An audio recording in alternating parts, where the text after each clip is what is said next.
Hello everyone and welcome to Elderberry Novels. On this channel I like to talk about literature, readathons, and many other bookish related topics. We are already in November and this month is known for reading nonfiction. So today I wanted to share with you my TBR, 3 recommendations for books I have already read and I think are great, and 2 titles which I think sound very interesting but probably I will not have time to get to them this month. So, let's start with my TBR. There are 5 prompts this year. Number 1 is time, number 2 movement, number 3 bus, and number 4 discovery. We can interpret them however we like. So, number 1, bus. For this one I chose a title which I think would appear on BuzzFeed and also that really catches the eye. So, it is Who Rules the World by Noam Chomsky. It's an analysis of the current international situation. I think it's written just from the point of view of someone living in the US. It is categorized as a book on politics, history, economy, sociology, and psychology. Number 2, movement. I associate this word with children because they usually have a lot of energy and move around a lot. So for this one I'm going to read a Spanish book called Educar en el feminismo, written by Iria Marañón. So the title could be translated into something along the lines of upbringing in feminism or feministic upbringing. It's a book about child education based on the value of equality, going outside of the stereotypes that society imposes on us since we are born. And this book proposes an upbringing in feminism or an upbringing in equality to ensure all children respect the other and to create a space in which children can develop their character without the imposition of stereotypes.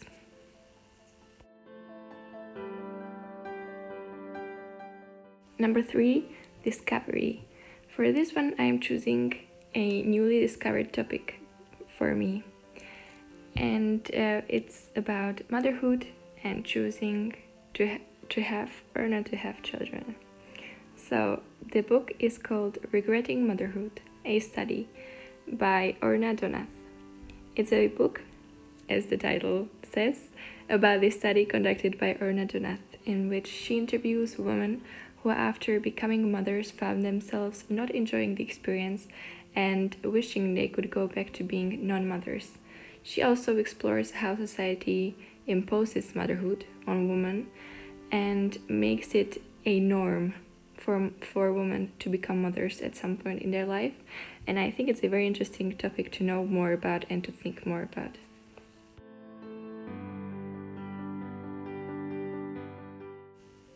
Time. This is the last prompt, and for this one I'm choosing a topic on something that for half of the population this happens once every month for many years, and this is Period Power by Maisie, a book about the cycle all human beings with a uterus go through at some point in their lives. In the book she calls them menstruators. It talks about the basics of anatomy and physiology, explains the whole workings of a cycle and why it is important to understand it and to understand the unique changes all of us go through. She believes in tracking one's cycle as a form of understanding oneself. And this book is not necessarily about fertility and conception, but rather it's a general user guide for anyone with or without a uterus. And so far I have read a couple of pages and I think it's very interesting. So this is my TBR. It's only 4 books because I don't want to be too demanding on myself and perhaps just surprise myself and when I read more books. Now let's go for 3 of my recommendations of books that I have already read and I think are great nonfiction for this month. So number 1 is The Freedom Writer's Diary, written by the freedom writers themselves, and Erin Gruwell.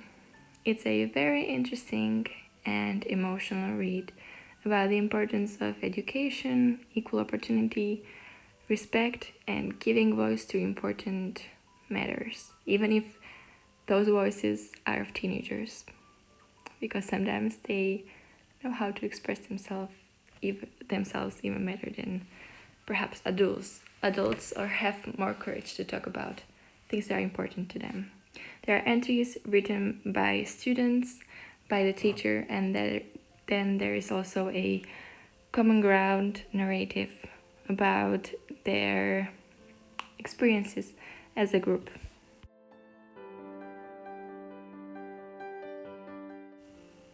My second recommendation is a book I recommend to everyone I know, and it's Homo, Deus, A History of Tomorrow, written by Yuval Noah Harari.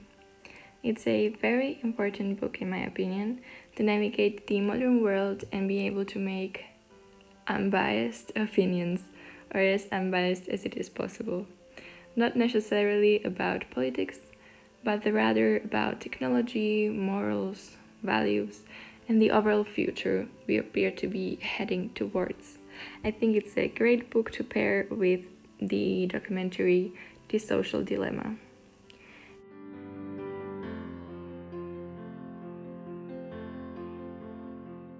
And lastly, my third recommendation is also by the same author, Yuval Noah Harari.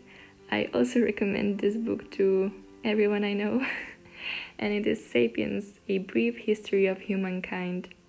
It's a good wake-up call for those who think people were happier or healthier or better in the past, and also for those who think we are better or happier than all those before us.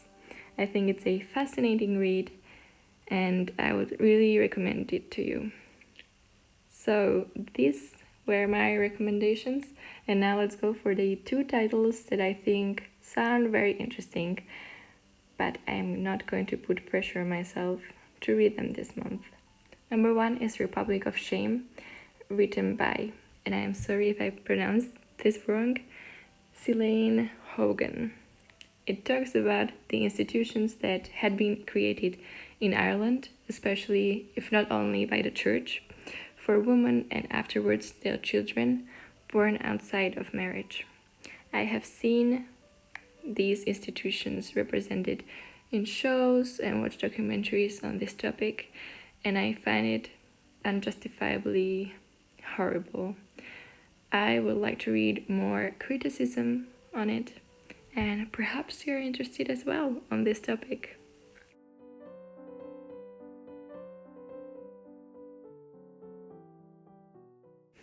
And for the second title, it is Difficult Woman, A History of Feminism in 11 Fights by Helen Lewis.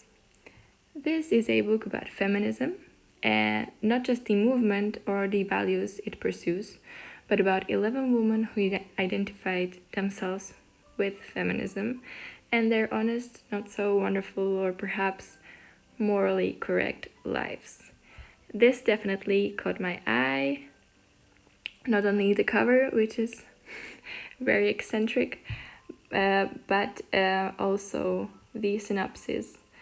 I think it's good to know that not all people can be idolized. Even better, that nobody should be idolized. So this was my TBR recommendations and two bonus titles to read this month. What are you going to read this month? And do you usually read nonfiction? Me personally, I love reading nonfiction from time to time in between fiction books. I hope you enjoyed this video. This will be the end. Thank you for watching and see you next time.